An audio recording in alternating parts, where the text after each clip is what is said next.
Hey guys, I'm Genie here, aka Mustached, and welcome back to some more Doom Eternal. Let's get ripping and tearing.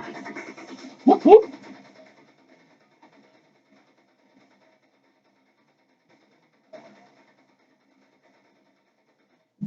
Alright, okay, I said this last time because I want to catch up on my lore, but, I wish that when you have lore for future games, not just Doom Eternal, like, Death Stranding and the like, that you, the player, could decide what was marked as read and unread. That would be delightful. We got a little bit of an update, but we'll worry about that later. Because I literally don't know where we left off. I think we left off on the Samuel stuff. I want to say we left off here. And me saying I feel like I left off here, that already feels like a bad feeling. So I do apologize if I read this already. I'll read it again if I did. Vega data entry. The destruction of the Argent wellspring of Mars meant chaos for planet Earth following the loss of the communication between Earth and Mars-based facilities. The collapse of the Argent-dependent energy grid consumed the planet in crisis. And it was during this time that the UAC director, Dr. Samuel Hayden, suddenly resurfaced on Earth before the Council wielding that which might offer salvation to mankind, the Crucible. After recounting the events that had transpired on the Red Planet, Hayden agreed to cooperate with the AN, providing access to the various UAC facilities on Earth, and by extension, the full range of technology at his disposal. Paramount among these was the Crucible, the last remaining source of Argent energy in existence. And the reason why I say that games like with lore should have the email prompt of like, oh, I haven't read this yet, or let me star this for later. Things like that. Again, I think it's better for like if you're someone who's like looked at lore briefly and then didn't look at it for a while and then wanted to get back into it. It solves that problem because that's what happened to me right now. I'm like, oh, where was I? Anyway, Vega data entry, believing it possible to solve the energy crisis which now devastated this planet, sought to invent a method of argent synthesis, a synthetic replicant that could recreate the high-yield capability of Argent energy. With the destruction of the Argent energy across the solar system, all that remained of Argent existed now within the Crucible, the fabled Hell artifact which Dr. Hayden had acquired on Mars. Knowing full well the Crucible's hidden power, Samuel devised a method to utilize the artifact as an Argent conductor, a process that would in time produce the miracle of synthetic man-made Argent energy, restoring the production of Argent energy to Earth. Hayden became a mythical creature among Earth's survivors, in no small part due to the abnormal physical condition. Having returned to Earth when most sought a means to escape, bringing with him the crucible that would grant the people a second chance at survival, for the common person he had become the stuff of legends. The Ark, Part 1.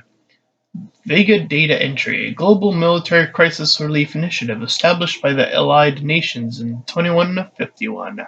The Armored Response Coalition is designed with the sole purpose to combat and contain the Hell invasion, to succeed where modern militaries are inefficient, utilizing cutting-edge Argent power technology. Overseeing all aspects of Ark weapon and sit about repurposing the invasion due to remote locations and high levels of automation, meaning they could be repurposed overnight. By 2151, the Ark began running operations from the Mobile Command Carrier, a seaborne command center designed for long-range strike operations which would serve as Ark HQ.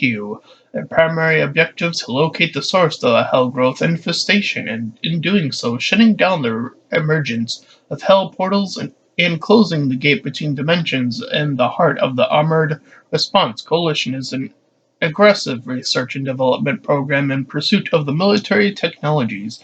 As part of Dr. Hayden's commitment to UAC resources under his direction, including some of the most powerful AI ever created, have been delayed in service of weapon development designed to face the Hell Tree threat head on. I said treat. Vega Data Tree. In 2150, following the loss of communication between Earth and Mars-based facilities, UAC Dr. Samuel Hayden suddenly resurfaced on Earth, and the UAC Council, the demonic invasion of Earth, had already begun, and Dr. Hayden had arrived just in time to provide aid. He supplied the resistance armies with Argent technology and advanced armor seas, taking helm of the newly formed ARC as lead director. Dr. Hayden's tactical and scientific augment were invaluable to the war effort, and he was soon given full command over all resistance efforts by the Global Council. The ARC engaged the demons with bleeding edge technology. I think I read this. The ARC engaged the demons with demon edge exosuits and heavy flame battle mechs. Yes, I did, but found themselves fighting a losing battle. Operation Hellbreaker with Samuel's final plan, a powerful counterattack that ultimately ended in failure. His robotic torso retrieved by ARC soldiers, Samuel is now tended to by and monitored by a skeleton crew of scientists that had been given contingency orders to safeguard his body along with the crucible obtained on Mars. Please, video games, for the love of God, if you have lore, please allow your players to mark it as unread. For the fucking love of God.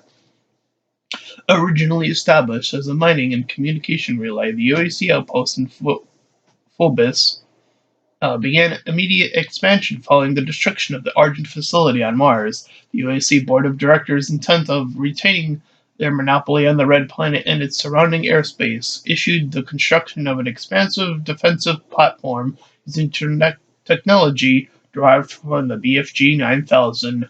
Design plan called for a massive particle cannon to be built and obtaining the orbiting moon. The BFG 10,000, the largest man-made weapon platform ever conceived. Weapon wields enough firepower to defend against even the most sophisticated of capital-grade FTL cruisers in existence, or against the eventual potential of a space-bound demonic threat. Unknown. ARC Broadcast 1. There are reports coming out of the quarantine hellified zone near the San Andreas Chasm. Satellite imagery shows what ARC personnel believe to be the legendary Doomslayer himself, fighting the mortally challenged. The Doomslayer, or Doomguy as he is sometimes referred to, was thought to be a myth of the Resistance, a sort of avenging angel. He was last reported to be seen on Mars and is allegedly responsible for the destruction of the Argent Tower there. He disappeared soon afterwards. The OC continues to deny all reports of his existence. We will all continue to broadcast new information as we receive it. Part 2. This is ARC broadcast to any ARC personnel or survivors operating inside the hellified zones. Please be advised, more Doomslayer sightings have been coming in. ARC leadership do not recommend any attempts to communicate with the Slayer directly. Please avoid all contact with Doomguy at this time. While it is clear that the Slayer is an enemy of the challenge, it is unclear if he could also be a threat to civilians. This is the Resistance Network. It is unbelievable turn of events. The Super Gore Nest has been destroyed. Reports of the ARC personnel in the field say that they have seen a significant decrease in demonic activity across the globe. Many believe this proof that the Doomslayer himself has in fact joined the resistance effort and has successfully eliminated key figures within the ranks of the challenged operatives working inside the UAC cultist organization. Claimed that the leader of the division, priest Diagrenog, was in fact removed from his office recently by the Slayer himself. As key leadership within the Mortally Challenge continue to fall, we are seeing a decreased threat from the demons on all fronts. This has given the Resistance a key advantage in the war for Earth. The UAC continues to deny any knowledge of his existence. As surviving members of the ARC network, it is the belief that the station that these reports are in fact true. We believe that the Slayer has joined us in the battle against the demons. To anyone still listening to this broadcast, know that there is hope, and he is out there. This is an ARC broadcast. ARC personnel have reported that the Slayer made his way to Dr. Hayden's tower and has retrieved his remains. We do not know why. Unnamed sources inside the organization claim that Dr. Hayden anticipated the Slayer's arrival. We can only hope that this is true and that the Resistance can continue. This is the Resistance Network, broadcasting live from inside the Arctic Safe Zone. There was a Slayer sighting on Phobius. Eyewitness reports say that he was spotted inside a command center and then proceeded to fight his way through the mortally challenged and onto the deck of the BFG 10K. This can't be confirmed, but many believed it was the Slayer himself who destroyed Mars in an attempt to stop the challenge from further advancing their position on Earth. We will post more information as it comes in. This is the ARC broadcast. Attention! This is an emergency broadcast from the ARC Resistance. Numerous reports from survivor cells across the globe are confirming that at some time within the last 24 hours, the demonic invaders have begun amassing in swarms near Gornest. ARC scientists have theorized that this behavior is indicative of the arrival of the super predator, a world eater. ARC personnel advise all survivors remain in the safe zones. This is Dr. Elena Richardson, log entry 002, subject analysis of the Doomslayer, January 24th, 2163. There is no chance that the subject is a demon. We have blood samples pulled from the Mars base event that show his blood type is AB positive. He is male with a genome that makes him very much a member of the human race, but the enhanced strength, speed, and athleticism would indicate otherwise. But we can see from the blood samples that there are foreign bodies present of unknown origin. I cannot, as a contributing member of the scientific community, agree with the assumption by some of my colleagues that he is, for lack of a better word, a god, an avenging angel, the right hand of doom, here to save humanity from its sins. But I cannot ignore that the timing of his arrival, the identity of his enemies, the fire and brimstone element to the catastrophe we currently find ourselves, it has definitely shaken my scientific resolve. This is Dr. Elena Richardson, log entry 005, subject, analysis of the Doomslayer, February 2nd, 2163. Maybe he is a god, maybe he represents humankind's rage, their will to preserve, to overcome that which would threaten our survival. He is uncompromising, a relentless being of violence that knows no mention of the hesitation shown by our many leaders and politicians during our time of judgment. Can he overcome them alone? If he can't, we as a species, all species, will not survive. This is Dr. Elena Richardson, log entry 006, February 9th, 2163. The only thing I fear is him. We watched as the Horde overwhelmed the very beast in most advanced machinery and weapons technology that we could muster against the opposition. It was useless. They moved too quickly. They cared not for themselves, only sought out the blood of humanity.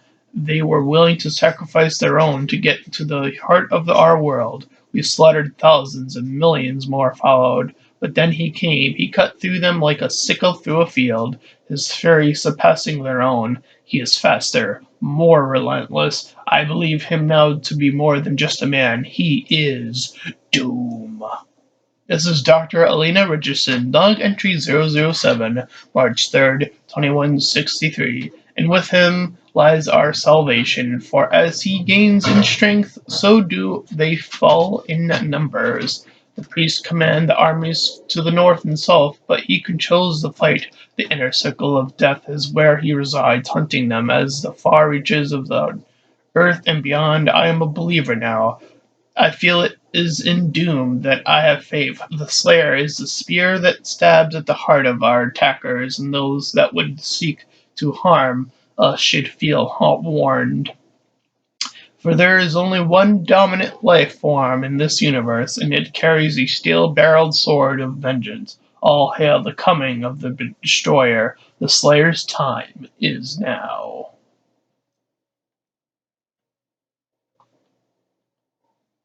And I don't know where I was with this at all. I think I read that. I think I read that.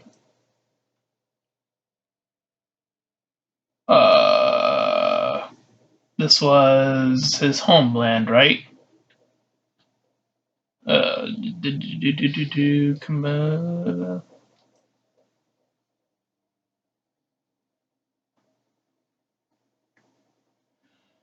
Home of the royal family, political expense was building the city with full colonnade architecture and towering monuments to gods and kings repellent of every avenue. Royal Argentinian flocked to Turnus Banab of pilgrimage of the Maker's temples, the city of ground zero of a massive demonic invasion attempt, and although the invasion was thwarted, the attack changed Argentina society forever.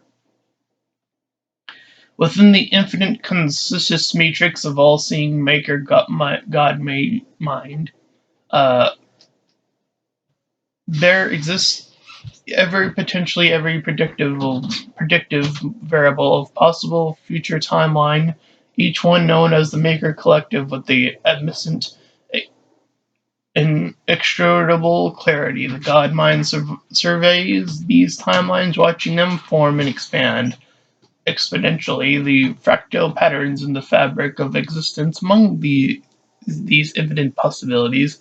Only one constant appears among them, unchanged by the flowing data of endless variability, that of which prophesies Destroyer, the one who would bring about the destruction of the Makers.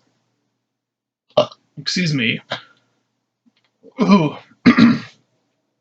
Translation from the Ligra Soldantina, Book of Kings. In the days before man first spoke, an immense shard of rock and metal was cast onto the world.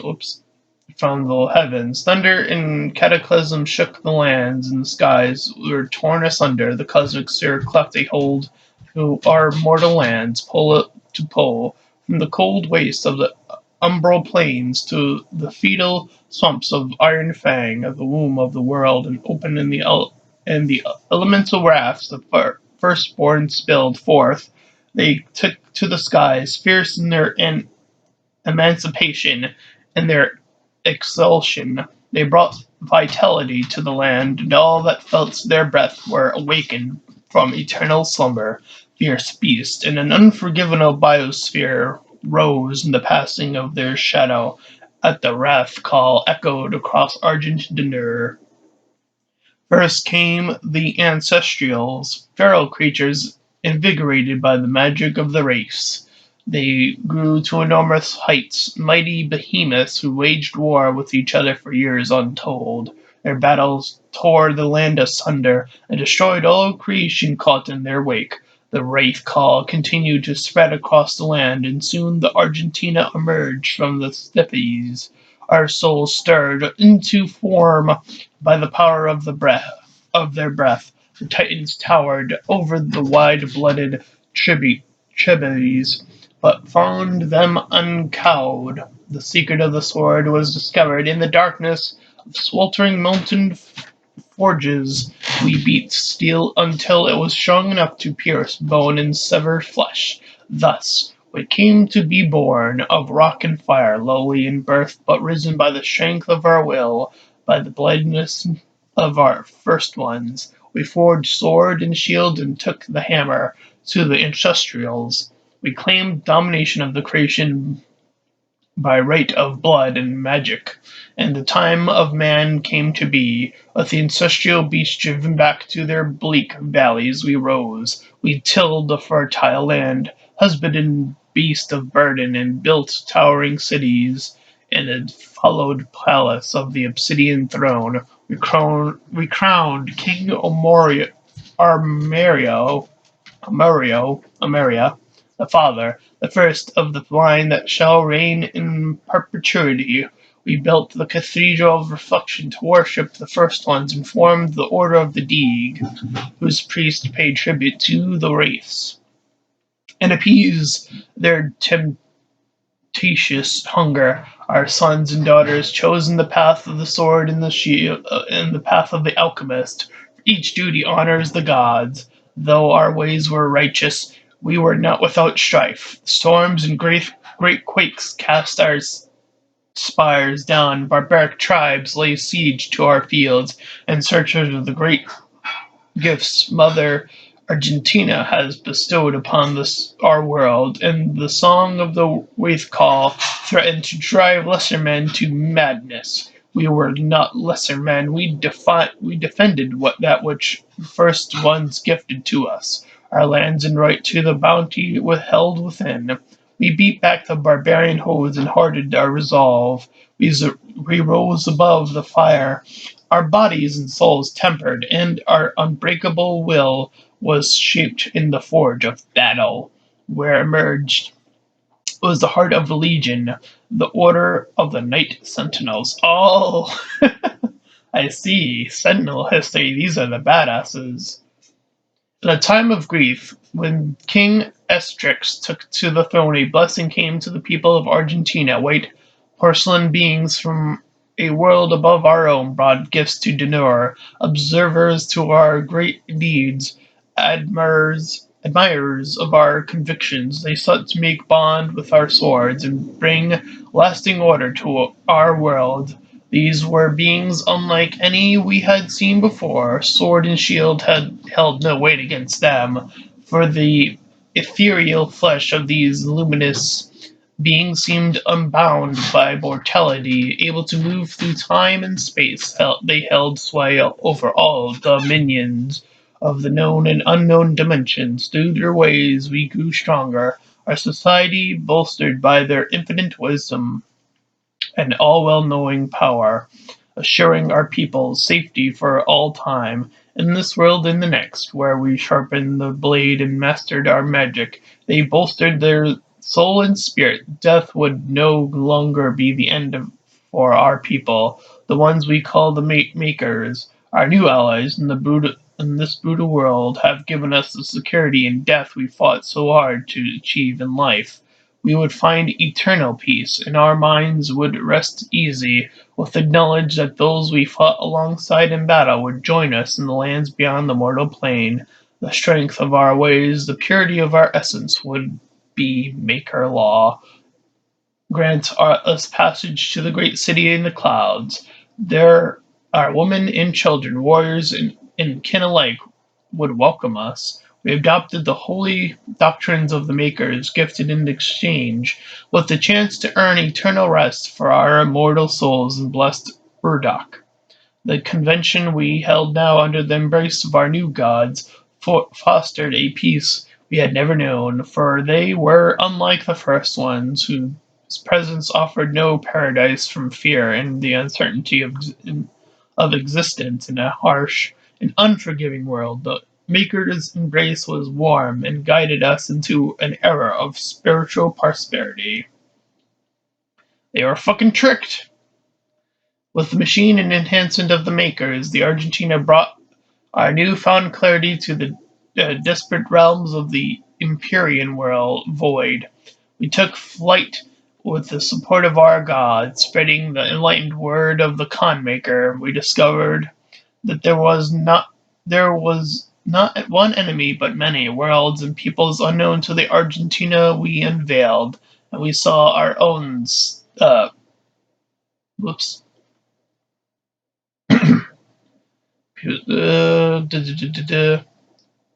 Worlds and people unknown of that was unveiled, and we saw our own suffering reflected in their eyes. Our righteous armies strode into a battle under the banner of the Night Sentinels, and found for the freedom of all people from the grasp of those who would exploit and prey upon them. Though we battled, not on soil, not on our own, the blood we shed in foreign land safeguard Argentina, and the sons and daughters that defended it. Through the strange peoples we liberated, new alliances were formed, and our beliefs became their own. Our armies swelled. As the Argentina traversed the stars, with gleaming war fleets, the Khan of the Makers approached King Roan on his throne. He sensed his god restless by her bequeathed manner. The king of the Khan spoke, and the god revealed she had foreseen a schism in the blood of the Argentina, a test that would be required to identify its host among us. She spoke of a holy rite to be performed on the strongest of our warriors. Only those who proved worthy would be tested, for the impurity could reside in only the most resilient of our legion. The divinity machine, a great tribute by Khan Solaris, would help us cleanse any impurities from our flock, ensuring our continued prosperity in this world and the Maker realm that awaited in the afterlife. The malicious one is not exhumed from our ranks. We would jeopardize our safe passage to the heavenly realm of Urdok. The Dark One was not among us, them yet, nor would it he be for many generations. Only the Mother God, through divination and Maker sight, would determine when he stood before them. The Makers were truth, and only their unclouded eyes could find the one whose mark. The prophecy of the Unholy One was written, but through the ages the warning grew faint, until the calm Maker herself and the high priest of the Order D still whispered of he that would one day come to threaten their way of light. In the night, in the time of the King Novik, as the Argentina secured peace and safety through dimensions across time and space, an outlander came to us. He was not of our world, and he spoke an ugly tongue. How he first took steep step upon our land was unknown. Sentinel scouts he found the outlander bloodied, clawed, and near death, mumbling of impending doom and the forces of darkness. The scent of blood followed him, and the gore that stained his armor seemed not entirely his own. By Argentina law, the stranger would be judged in the Colosseum, where he would be given the chance of all who stray from the path to fight for his freedom. We knew not of this stranger.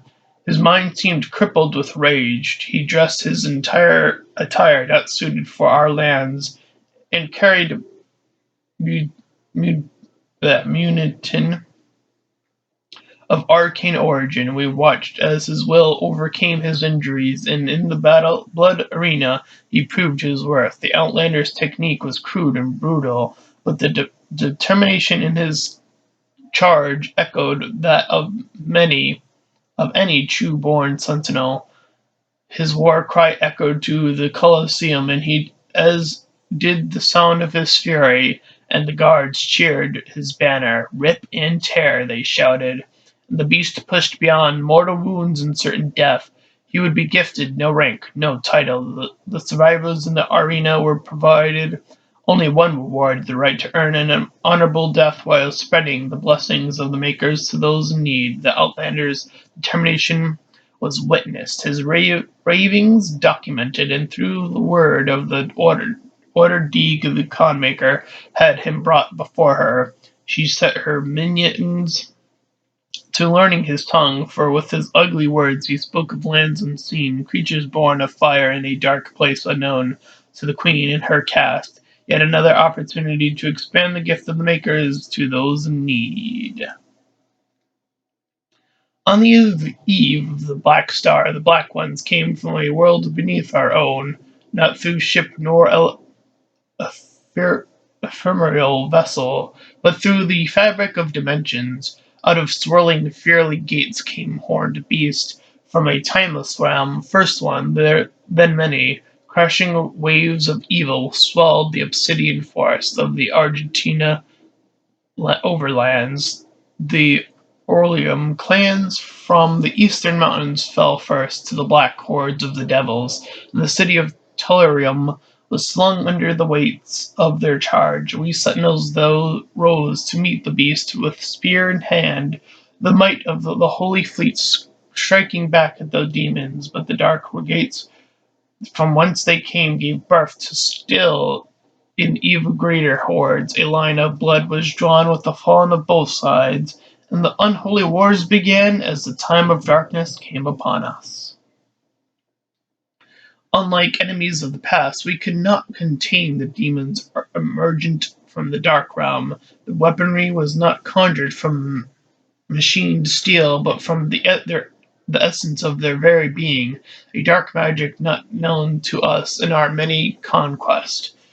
We grown overconfident, our victory serving to dull our blade as we drank in the glory of our expanding empire. Lost, we knew not of how to prevail against this foe. The Maker God stood perplexed, and our ener- engineers and priests scrambled to find the advantage in battle we so desperately needed. Unknown to the enemy, we were pushed to the brink of defeat, and our God stood with us as we worked to find an answer. The Order of the Deeg were the first to unlock the mystery of their foul creatures. The priests were able to capture several of the beasts and set about to identify the source of their dark power.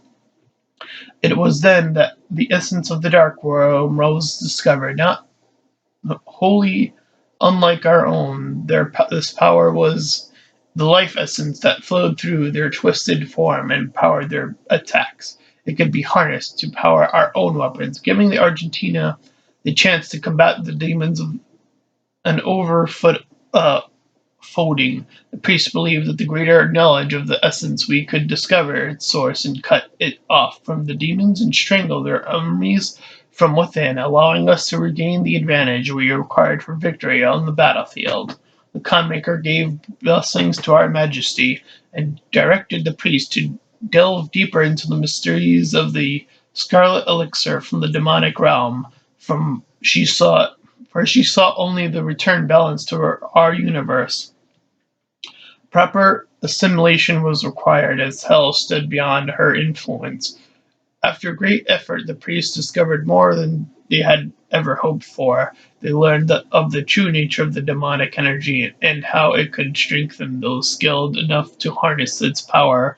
Energy coursing through the malformed bodies of our relentless enemy could be used to life or to enhance it, the power to heal, to mend immortality, knowledge, and enlightened facilities beyond our understandings. With the demon's life force in the skilled hands of the sentinel priest, and under the righteous gaze of the Conmaker, our people would not only rise to victory over the unholy horde that clawed at our walls, we would move to a higher plateau of existence, ushering in a new era of military science and industrial healing. No sentinel would grow sick. No maker would need to suffer the transfiguration that they so feared. All would be risen. None could ever oppose our peaceful ways and threaten our world again. True balance over hell and its legions, over time, space and time, in this world and all others, we would dictate the order. United with the makers, we would find peace eternal. The Conmaker demanded a tittle type of the essence and driven of the desire, the priests submitted themselves to her will. The order of the Deeg took counsel with the king, speaking only on to the spoiled lands, sure to be found through the cleft in creation, and the opportunity to purge the new invaders from Argentina. We took the war to their cursed land, pressing through the gates of wizardry. There was only one among us who seemed to know the true nature of these foul demons. It was the outlander, the stranger who had come to us from places unknown, he who had survived in the front lines for far longer than any sentinel-born prisoner had before. His passion for battle against the vile horde was evident, his lust for their destruction matching our own. Though Argent Dunur remained a foreign land to him, his fervor caught the attention of the inquisitors of the Sentinel Guard, some whispering of a suspected allegiance he held his in secret with the demons. Silencing the critics, King Novik deemed him worthy of selection. The signifiers brought a commission to our king, and it was decided that he would be lifted from the common rabble. Though no arena-born prisoner had ever been granted the honor, the Knight Sentinel broke tradition and deemed the Outlander worthy of training. A number of disciples grumbled and chafed at the barbarian present in their ranks, but in the war with the demons, all opportunities for even the slightest advantage was to be considered as they witnessed this uh, as they witnessed the stranger spar with the Hall Masters. They found him an undying, unrelenting compatriot. This man was an outsider, friend to none, and yet rose each time he was thrown to the dirt in the circle. Battered and bruised, stained with blood, and his brow stained with blood. Um, he rose with grim determination for a chance to face his enemies in armed combat once again. I hate that the O's look like A's, just saying. Time passed as the stranger was instructed in the codified matrices of their order, the ancient lessons of battle and brotherhood taught to all sentinels. He could sense the opportunity before him. Soon all of hell would feel his wrath once again, satisfied that he would not be a detriment to their own prowess.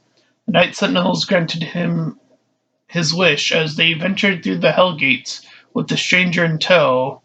They knew no rest, fighting in the unnatural elements and training under the blood moon of night. The stranger suffered exhaustion, wounds, and sickness, but asked no aid and was offered none. 3 times the night sentinels ventured into the gate and back, and upon every entry the stranger strode more than before. His gait locked in step with the march of the sentinels. A disciplined and now controlled lust for the demon blood ever present, the passing of years and enormous battles with the devils indentured the stranger to Arjun's mightiest warriors, and no longer did they consider to him as a new-blooded conscript, for to them he had become a brother in arms, forged in war, an ally, and a weapon. Whew! As we warded with the beast, the Argent Society grew under the watchful eye of the makers and through the endless power of the essence, while our generals were consumed by the unholy war. Culture was marked by the beautiful potion uh, the enemy had provided us, the sweet elixir. It brought us immeasurable capacity and empowered us to reach farther into dimensions once thought to be beyond our grasp. Under the direction of the Maker Gods and the engineering of our High Priest, our weapons blazed and our war machines stormed. Throngs of the populace drank deeply from the well of energy unveiled by the priest, but we of the Night Sentinels took no part in the abundance. Some among us whispered accusations and warnings against this manner of progress, but they were quelled, as it was not our role to dictate the future of our people, only to defend it.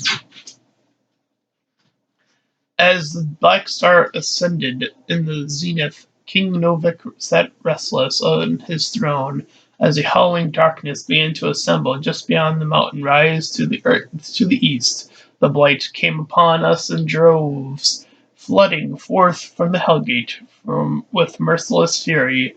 They brought with them a monstrous titan, the Dreadnought, a beast to rival the stature and menace of even the mightiest ancestral. The grotesque giant laid waste to all before him, crushing all in his path. This was a total demonic assault striking at the heart of the Argentinier as never before. How was it that the behemoth could pass through the demonic gate without warning? We would never know, though the Night Sentinels believed treason was at play. Caught off guard, the Sentinels scrambled late at night, defiant of the Titan and his horde, and with his coming the holy city of Taras Nabad prepared for judgment. With the onslaught of the demons massed in the sprawling shadow of the abhorrent being, the city shook into its foundation. None were spared.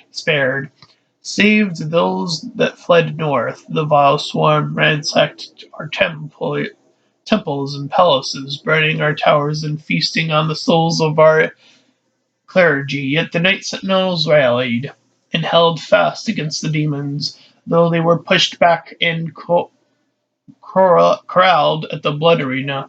As the dark of the night descended, their swords remained potent and shred the enemy multitude with abandon.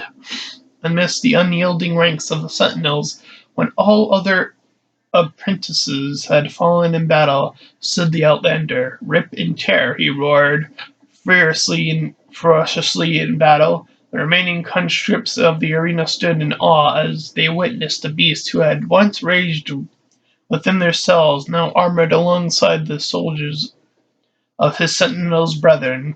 He had risen where none other had before, a true born sentinel fighter, the very best among them. But though the swarm fell before their assault, the Titan remained invincible, for none could tame the behemoth alone. In the hours before dawn, as the night sentinels weathered the relentless assault, the outlander held his ground at the foot of the gate wall to the northern bend of the castle. Seeing his unyielding vigor, Samor, Chancellor, and the Mother God hurried the outlander away under veil of secrecy, and for reasons unknown, submitted him to the rite untold. This was heresy, for Samor received no consent from the Khanmaker, nor did he receive her counsel. In the chapel of purity, the outlander submitted himself to the divine machine, their Samor maker, the seraphim, known to us only as the aid to the Mother God, blessed to the outlander with fierce speed and power to match his will. It was the method by which this transfusion took place that was most uncertain to us, for we were told of the knowledge that the Maker device bestowed onto the Argentina so many generations ago was to be used by the priest only to find the impurity among us. How could it be that the device was meant to cull the sentinel breed of its contaminates could then be used to purify the outlander's body and give rise to the one who would lead us into battle henceforth? What rose from the holy coffin of that fateful day was not the impure abomination the covenant warned us of. The hero within would come to be known only as the Great Slayer, the Time Walker, the warrior Khan whose fire sword would blaze forth a path for the just and cut through the demonic horde with a vengeance that only a god king could summon. He rose unbroken by the ritual, his eyes burning with maker magic. He took the crucible in his hand, and wraith fire leapt from his sword from the blade, as only it will when held by a true sentinel warrior king. In our darkest hour the slayer had been chosen, defying tradition, our most sacred laws, and the will of the great Khan herself. A stranger to our lands had blessed with celestial might. With the coming of the Slayer, the Night Sentinels took the campaign deeper into the heartland of the demons than ever before. Mighty athelans were brought forth, tearing paths through the hordes of hell alongside the Slayer and his army. The high priest, under the guidance of the mother god, had found means to gather entry, excuse me, to inherit to innermost regions of the demon world, and the Deeg's presence new gates could be opened. Our war machines were unstoppable, wrought with the Maker technology enhanced by the very essence of our enemies hurled against us, as our armies drove deeper and deeper into the lead-drenched territory of the demons. Countless victories were assured with the power of the Slayer, for with the Alpha Interfector at the fore of our pack we brought certain doom to our foes. And though our hearts were pure and our purpose righteous, unbeknownst to the fighters of Argentina, in our wake and under the veil of secrecy, the Mother God had sent her priest to build vast factories upon the heathen's land, that she might gather the essence of further development. How this deception began we would not know, for our focus remained on the hordes of the underworld. Why then would we stoop so low as to consider our mother god of betraying the covenant? The Khanmaker did not seem at ease with the unforeseen rise of our slayer, and the seraphim who had birthed the destroyer in secret soon vanished from Udrak, perhaps exiled for his heresy. Our legions rose unfettered under the unquenchable rage of the Doomslayer, and his design led the Khanmaker to find profit in his endorsement. It soon became known that the Slayer was the Maker's god machine, a holy relic reborn, sent to bring the Maker's word to the wicked and to smite those who would seek to harm all who followed the path on Udrak. With the Slayer unwittingly cleaving a path for her, the Mother God siphoned the essence, processing it beyond our knowledge into the fuel that would come to be known as Argent Energy. The Slayer cared not for polity. He took no interest in the workings of our people, but he set his task only in his desire, the destruction of the demons and their world. He no longer spoke for reasons unknown, though it was understood that he still possessed the ability, offering only guttural hefts of anger as he inflicted pain upon his enemies. Yep, that's a reference to earlier Doom games. For years he marched with the Night Sentinels through the fires of the demon lands, and every return to our homeland found much changed in Argent Denur. Should any blame be appropriated, uh,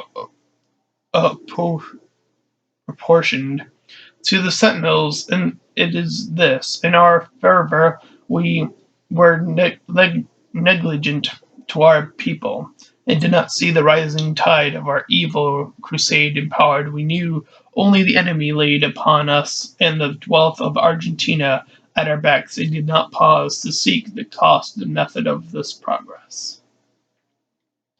Yet as the Slayer Knight Sentinels battled the demonic host, their failure to act outside the confines of their duty allowed the Rancher of the Essence to grip the Argentina. It was on a mission deep within the boiling seas of the Nether Realm, where the Order of the Six reside, that a company of Night Sentinels learned of the Khanmaker's true dealings with the callous beast.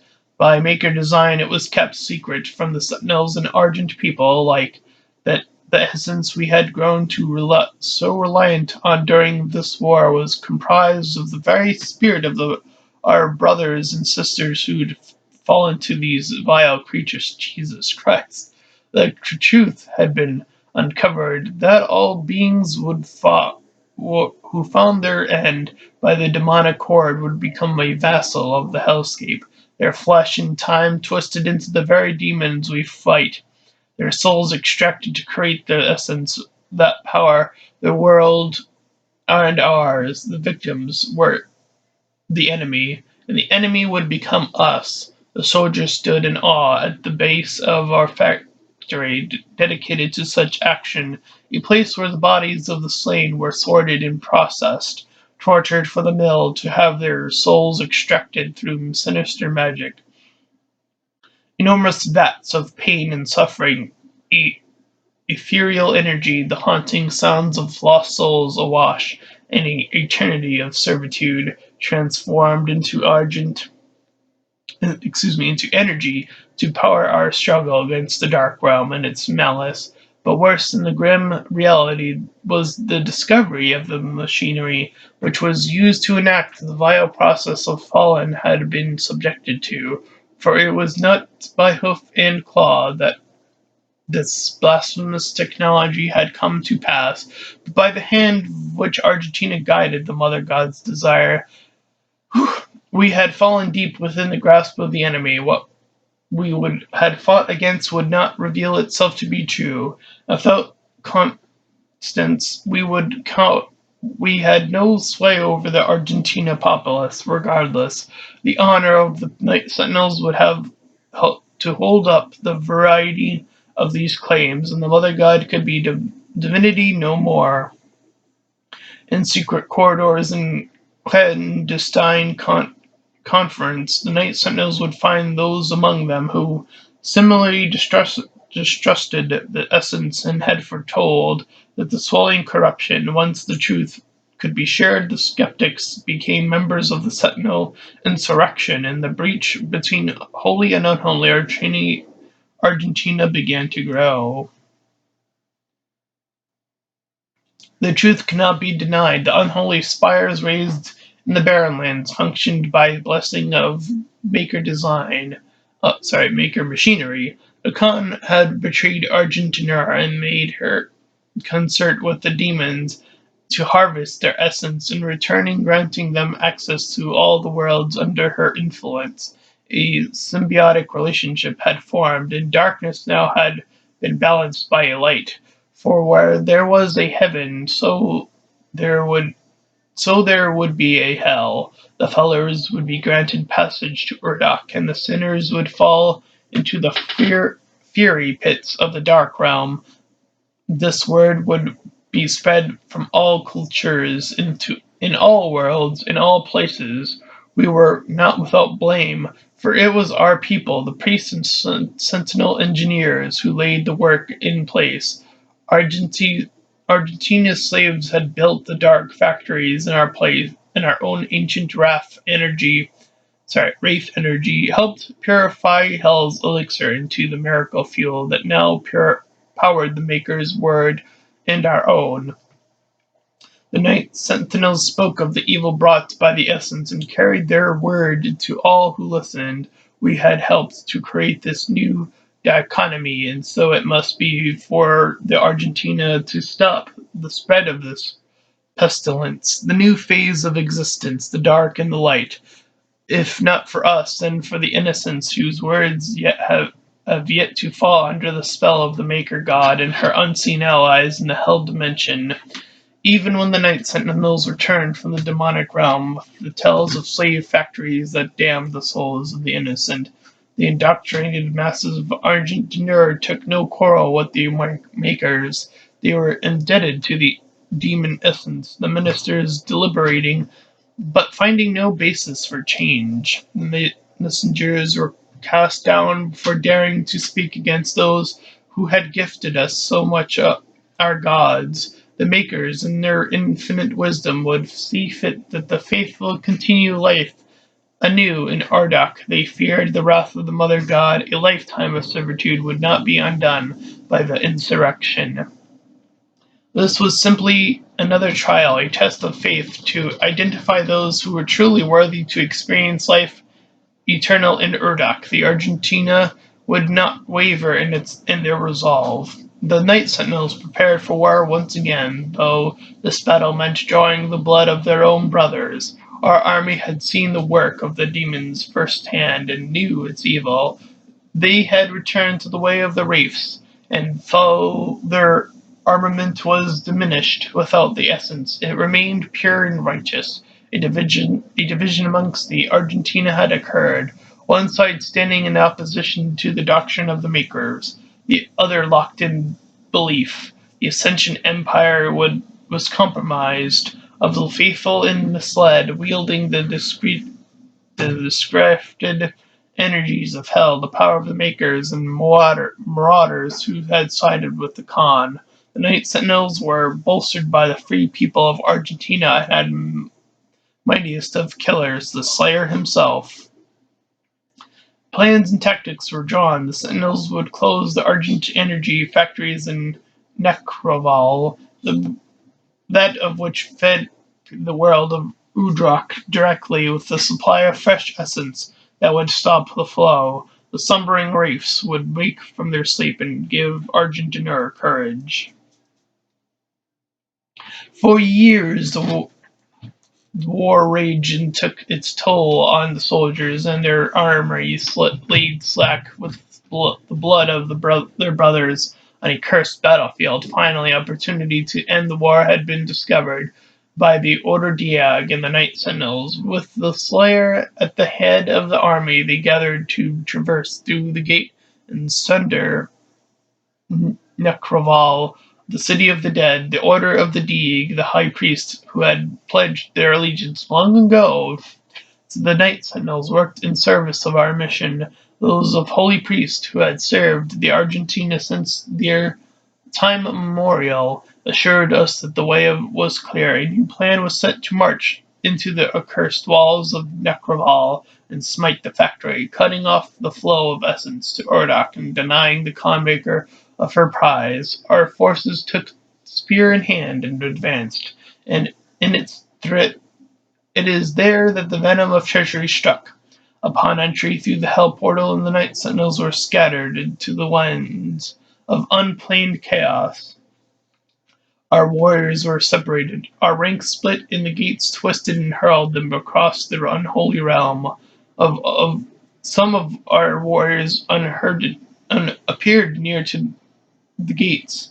They had walked before, but found that the vile priest had barred their way back.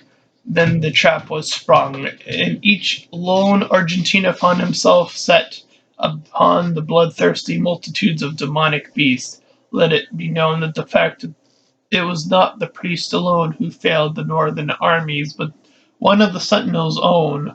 Hell found his weakness, and exploited it to the demise of Dinur. If not for the betrayal stroke of madness, the reef's power would still be of our own, and the Sentinel's flag would still rise above Argent Dinur to this day. Oh, that's talking about the guy I saw before.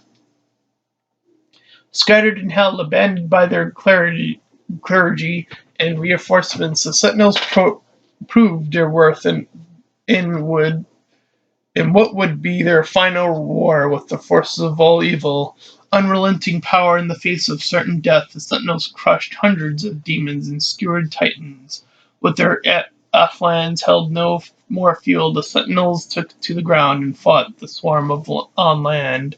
All of hell knew of the betrayal, for it was without question the Maker and the priest who had sowed the seeds of deceit long before the brave warriors passed through the gate. What hell saw that day was the beating heart of the free people of Argentinur. They did not flinch in the face of their own certain death. They died as they lived, with the sword and their shield in hand.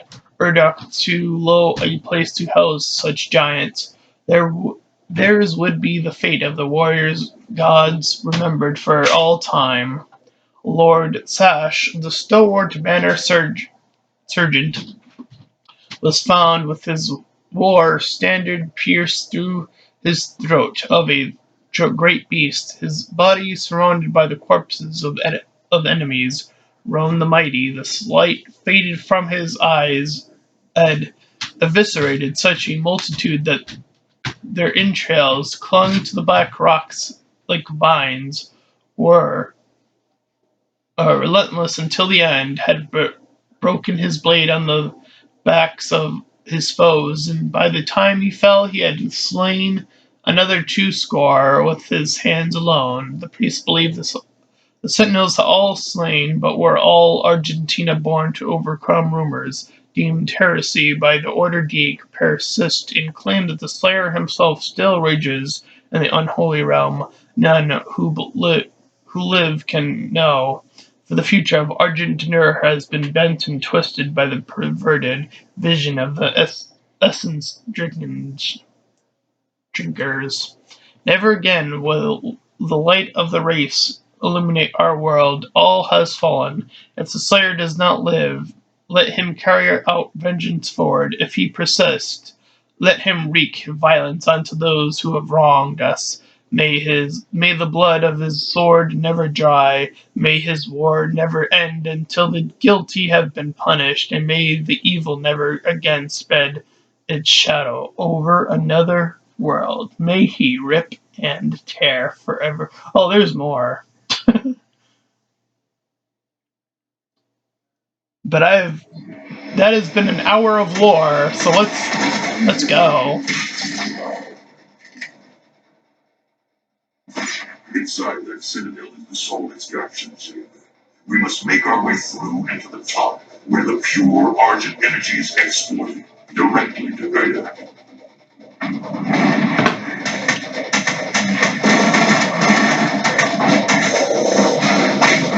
Here we go.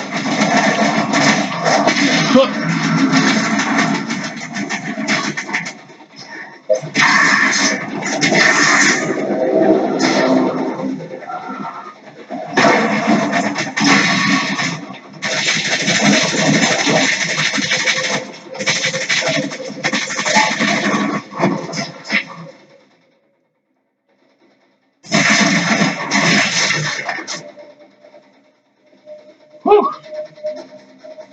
That was a lot of reading.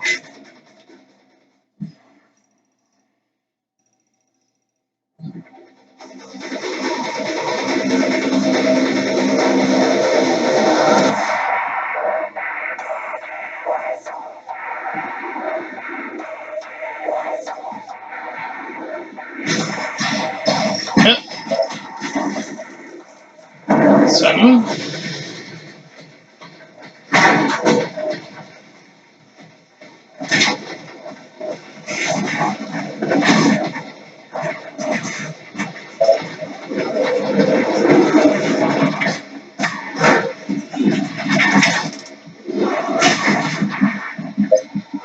Yep.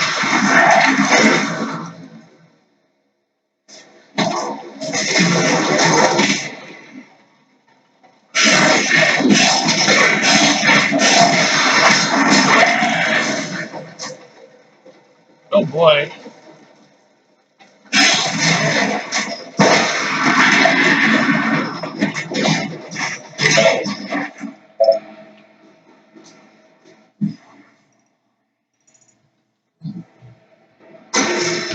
It's time to fight.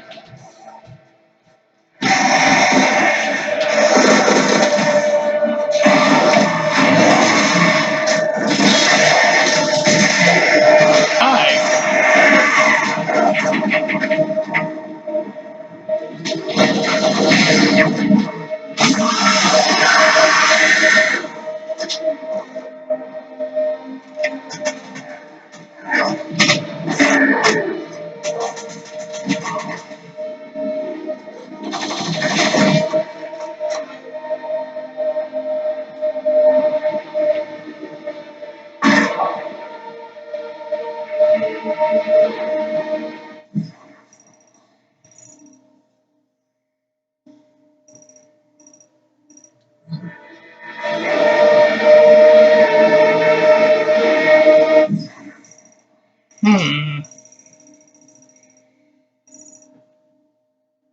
There's stuff over there. I'm kind of curious.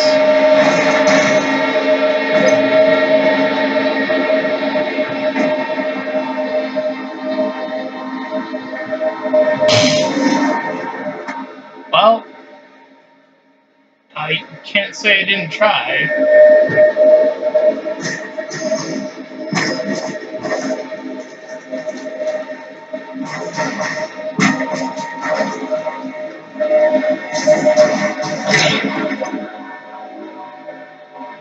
I don't know how to get that stuff yet, so I'll just move on, because we gotta go. Hello. All has been unlocked. Final crystal is mine. Your people are made to suffer. Processed souls for the Khan Maker's world. I assure you, this could have been avoided with different leadership.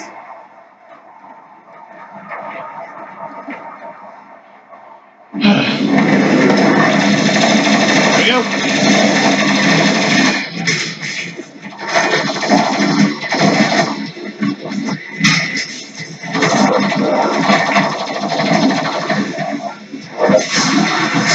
Oh boy.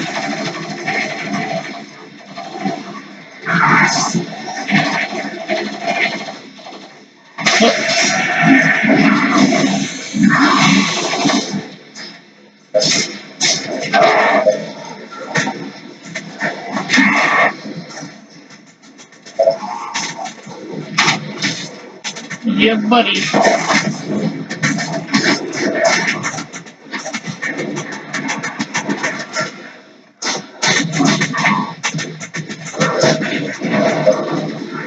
Pick up that armor. Oh shit.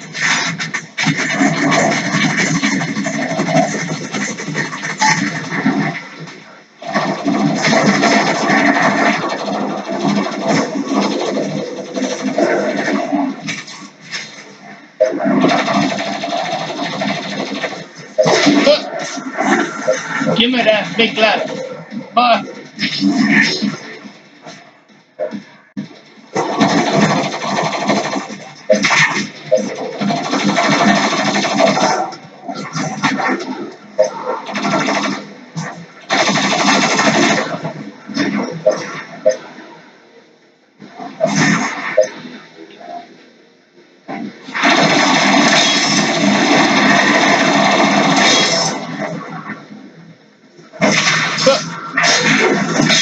Big old stabs.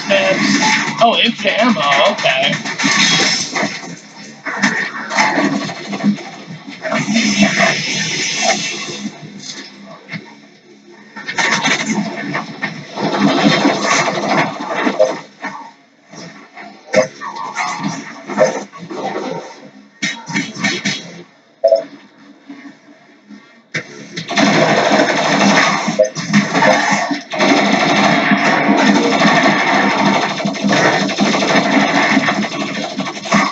Ah.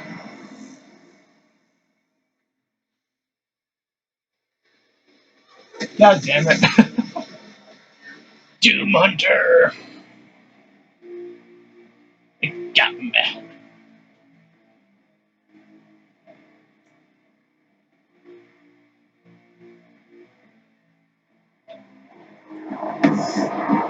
Your people are made to suffer. Processed souls for the Khan Maker's world. I assure you.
boy.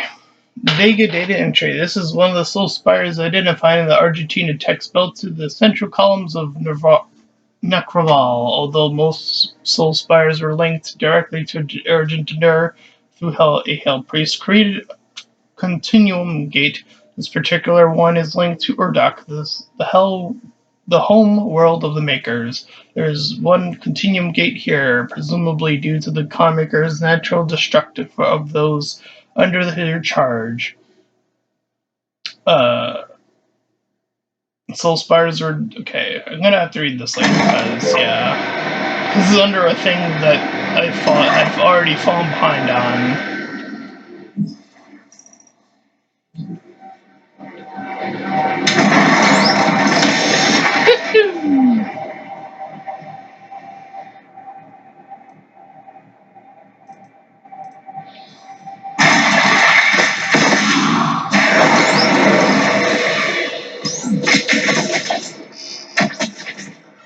Easy enough. Let's BFG that shit.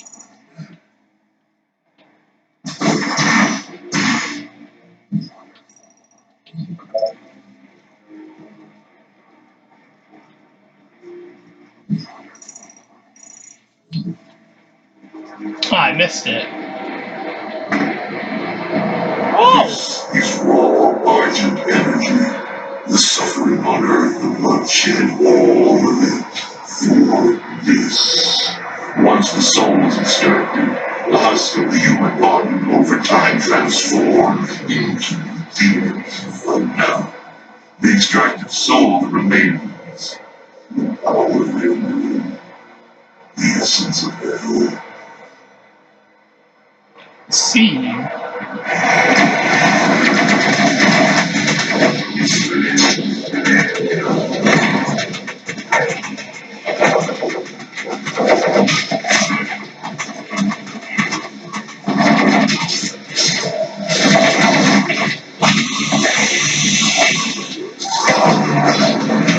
Get the fuck out of here.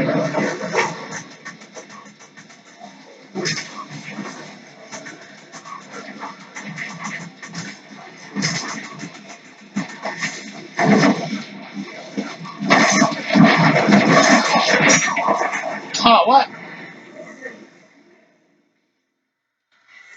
God damn it.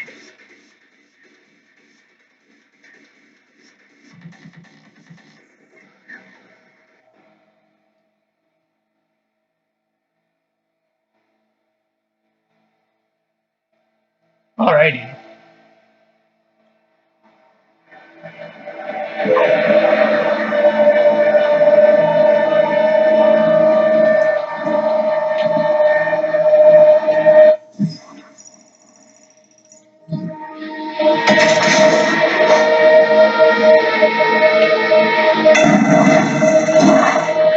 Oh, what? Is raw Argent energy. The suffering on Earth, the bloodshed, all of it. For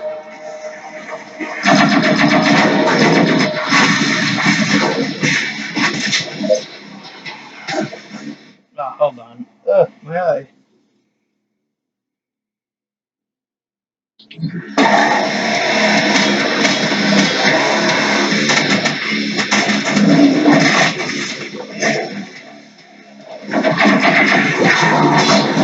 Fuck off!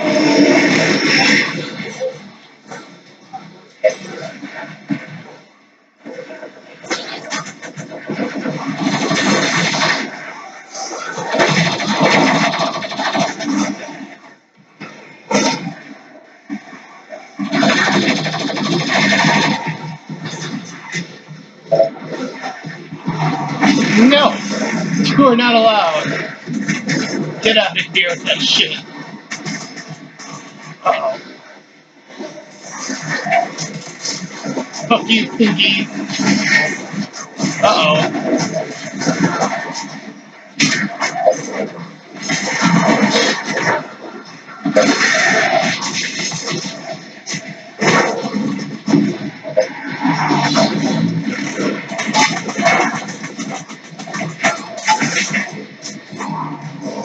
Ah!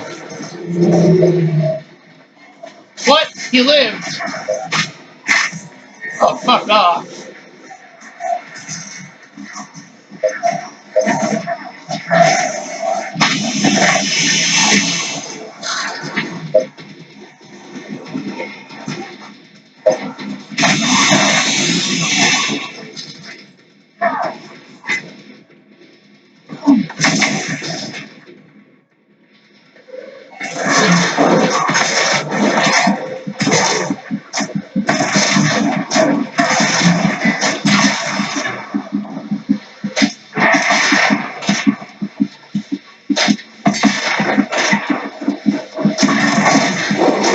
Ah, fuck.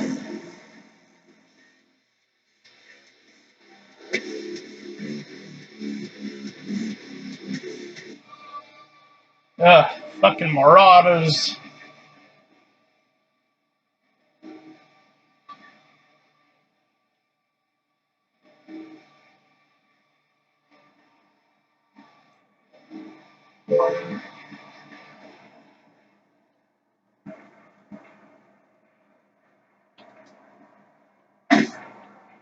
Ah, that's how I get there. Yeah. Party mode. This is raw Argent energy.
What?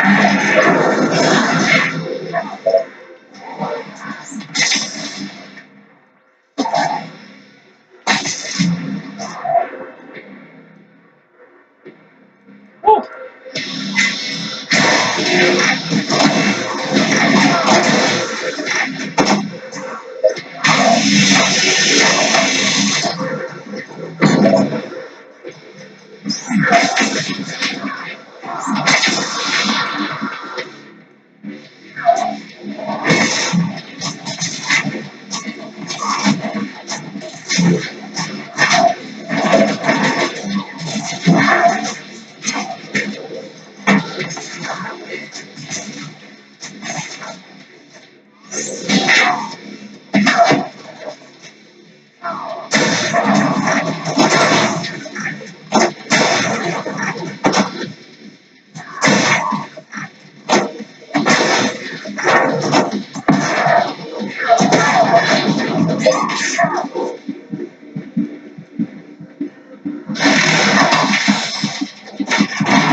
Oh, what?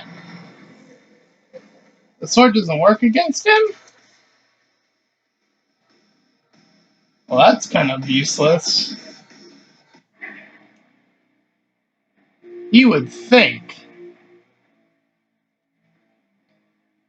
I thought the sword was a end all be all discussion, but not against that enemy. I don't know. I don't know how I feel about that. This is raw Argent.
Beans. Yeah, great.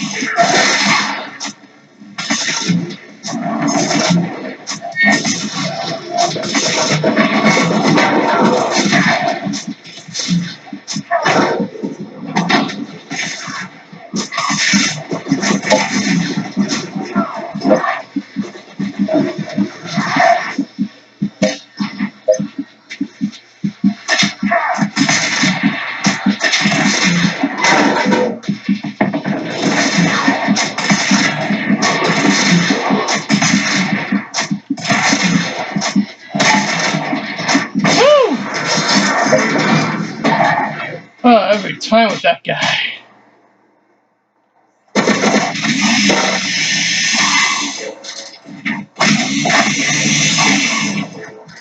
Left my ammo back.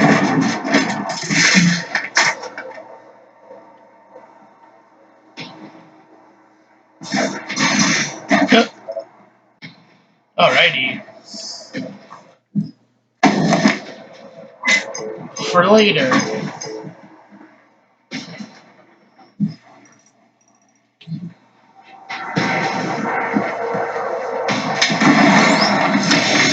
Yeah.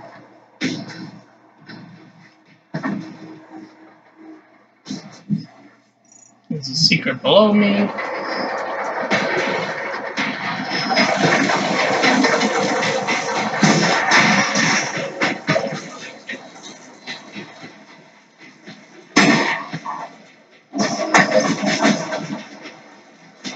Aha. Yeah, buddy.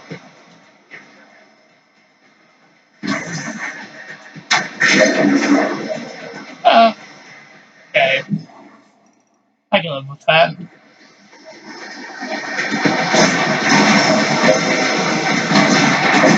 Ow.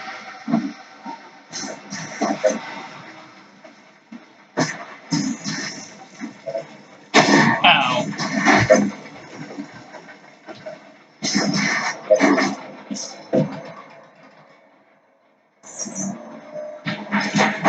Give me that map.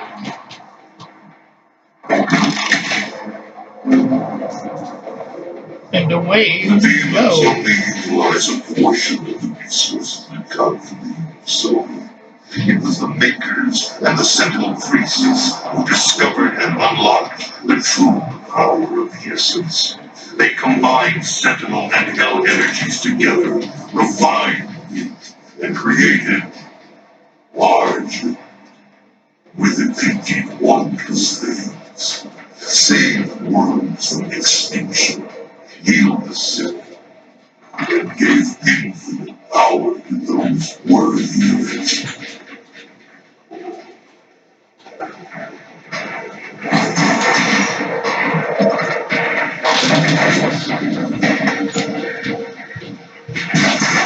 Huh? This facility was built in secret. The Night Sentinels never knew of its existence. Built by Sentinel slaves, for the Maker could never set foot in hell, nor demon in prayer. Large and demure, serving grave purpose to the Makers.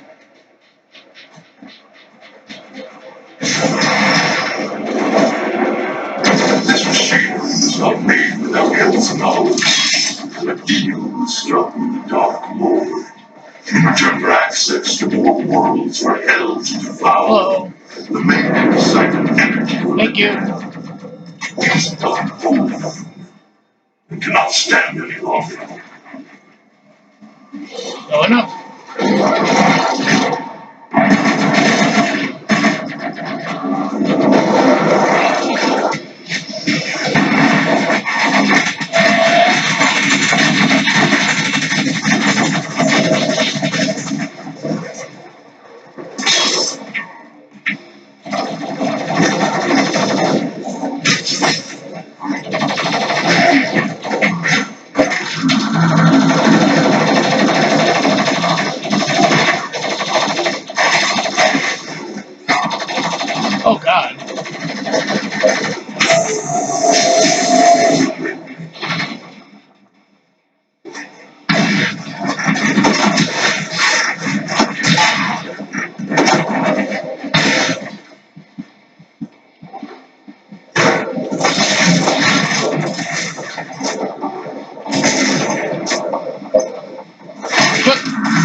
Yep.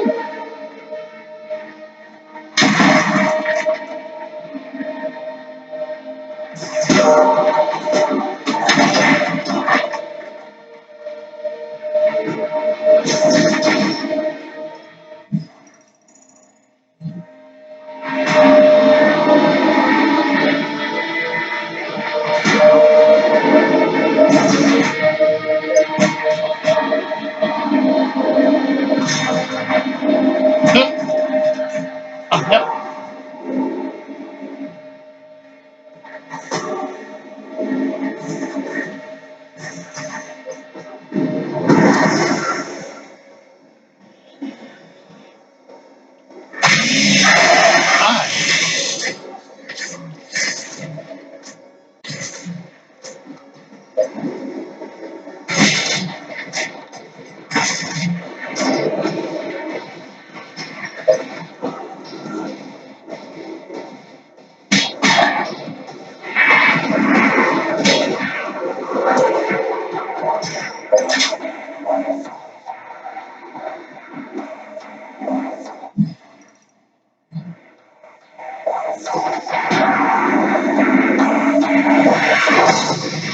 Who's doing that shit? Oh, the eyeball itself.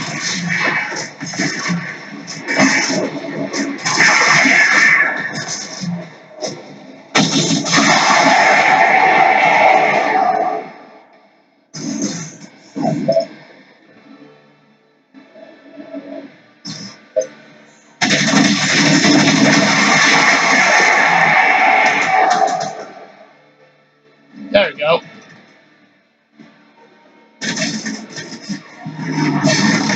Fuck you.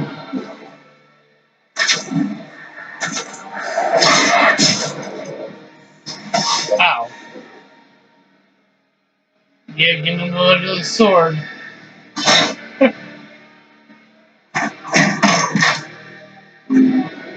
Get to the transmitter tower. If you can destroy it, the unrefined energy should be able to propel you into their world.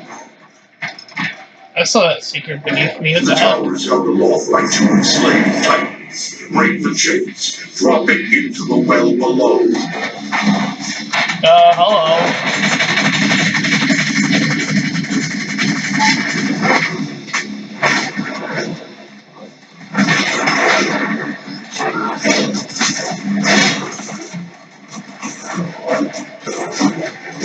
Yeah, get out of here.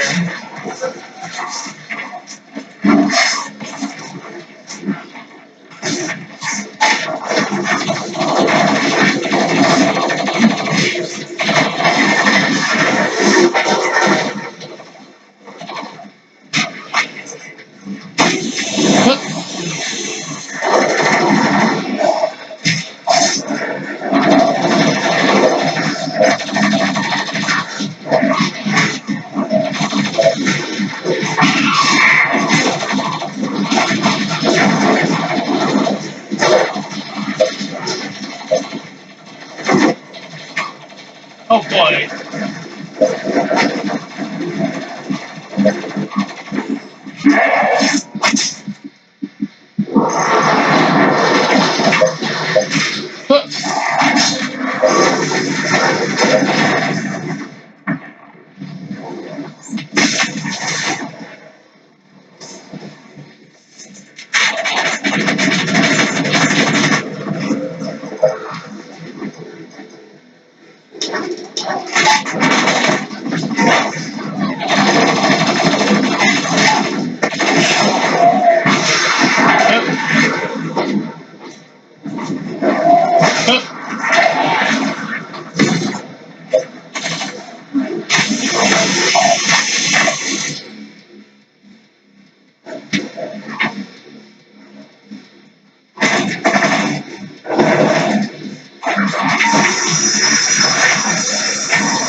Woo! Trying to destroy the Argent transmitter, then ride the energy flow further.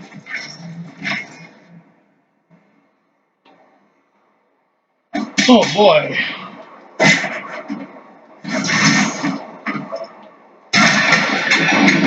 Break free of the demon. Don't need you no more.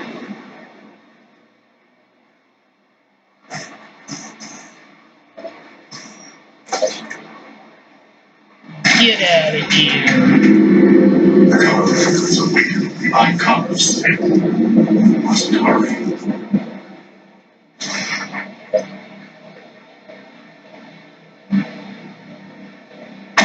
Woo!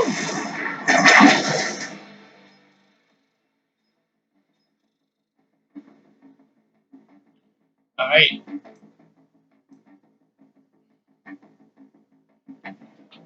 Oh boy.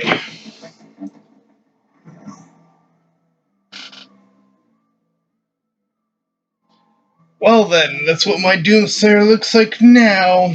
Anyways, if you ended up enjoying this part, then please feel free to like, comment, and subscribe. Also, make sure to check out those links in the description. One will head over to my Discord server, the other to my Patreon page. Any donations are greatly appreciated. And until next time, everyone, bye-bye.